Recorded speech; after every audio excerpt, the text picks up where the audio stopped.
You have nothing to fear because God exists. It's just a fact, man. Just a fact. So I was listening to this interview that Sage Steele was doing with Samantha Ponder. And if you're not familiar with sports, you might not know these guys, but they're two gorgeous ladies who are doing ESPN stuff and both got canned because they didn't even stand hard against the trans crazies, but they said, hey, wait a second, you know what I'm saying? They said, hold on, let's back up a little bit. I thought we were here to promote women in sports. And they both got canned by ESPN because ESPN is a clown show. Because ESPN, for some reason, Satanists have taken over Disney, who owns ESPN. I mean, the idea that Walt Disney is okay with these Satanists who run this kind I mean, of all the companies in the world, how did the Satanists get to Disney? Well, I mean, come on. That's why we call it the silent P. You know, the alphabet mafia with a silent P. Anyway, so Samantha Ponder, she's talked about when she got fired. She was going through a hard time with her relationship with her husband.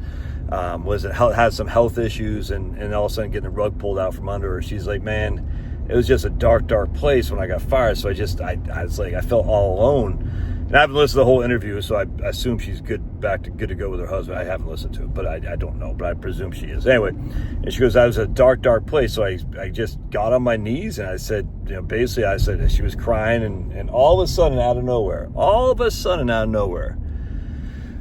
I am with you. And she goes, she felt this immaculate sense of peace. I am with you. Now, notice, God did not say, hey, man, you're going to do good, or you're going to be rich again, or anything like that. He didn't say you're going to be healthy. He didn't say you're going to get your job back. He just said, I am with you. And the peace that came with it. And, dude, like I've said a million times here, and it's going to make me start crying, that same thing happened to me. It's truly incredible. And I've heard that story from so many people, because I'm not afraid to share that story with anyone. You know what I'm saying? I don't care if you're Muslim, Jewish, atheist, I don't care. Same thing happened to me when Chloe was in the NICU. And I called down the NICU because they just took my baby and they brought her down to University of Virginia. They medevaced her out from the RMH hospital in Rockham County. And I went home because I had another daughter. I had to go home and see her. And my wife said, just call down the NICU so we can get status on her. And, she was gone for she was gone, you know what I'm saying, for hours. And we had no clue what was going on. We didn't even know. I mean, hell, they could have brought her to freaking Guatemala as far as we knew. We had no clue. So I called down the NICU, and the lady answers the phone, very curt, and I don't blame her in the least, but very curt. You know, it's late at night, like midnight or something like that. This is NICU. I said, oh, yeah, my daughter Chloe was sent down there a couple hours ago from RMH, just seeing the status of her. What's her account number? I said, I don't know. They just took her in the medevac, and I don't know. She goes, I can't find her unless there's an account number. And again, I don't blame this lady at all. There's tons of little kids down there. It's crazy. It's like herding cats. And I just said, I don't know. She goes, well, find the account number, call me back. I was like, and I hung up the phone, and I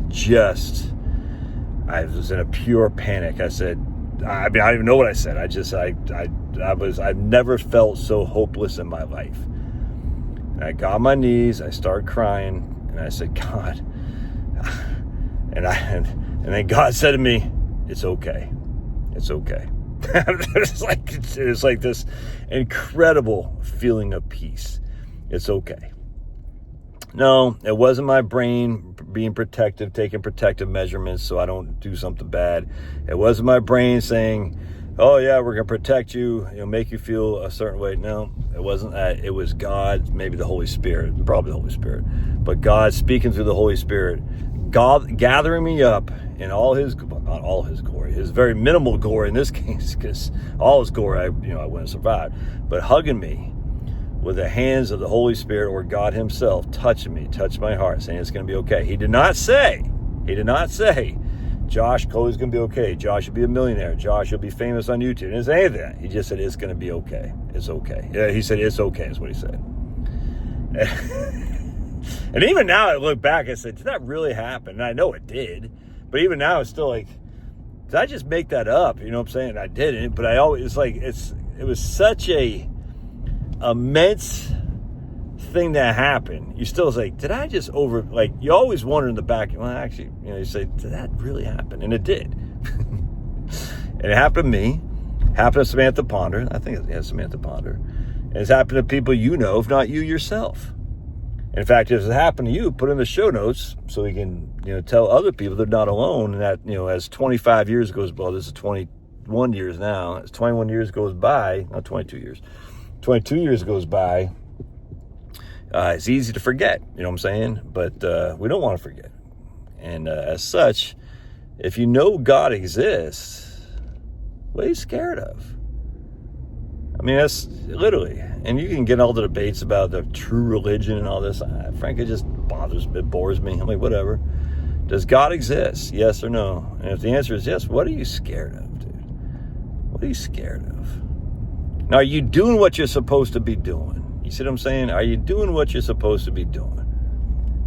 Look, dude, I am a sinner. That's a fact. I am a sinner. I waste a lot of time on stupid stuff. That is a fact. Certainly not living my best life. That's a fact. Am I a good steward of God's wealth that he provides to me? Not to this way I should be, that's for sure. You know what I'm saying? I'm just not. Do I try to be a good steward? But it's not just the wealth he gives you. It's the time. It's the skill set. I talked about this the other day. Your muse.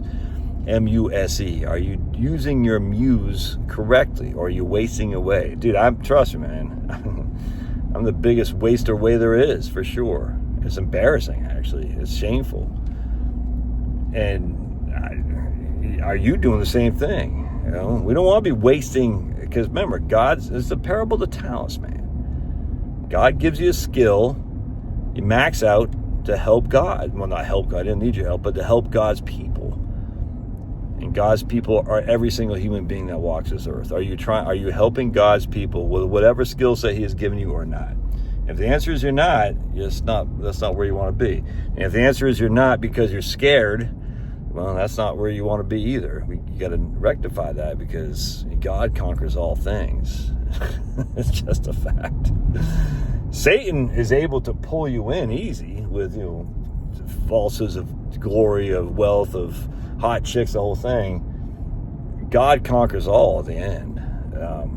And frankly, we just got to remind ourselves that.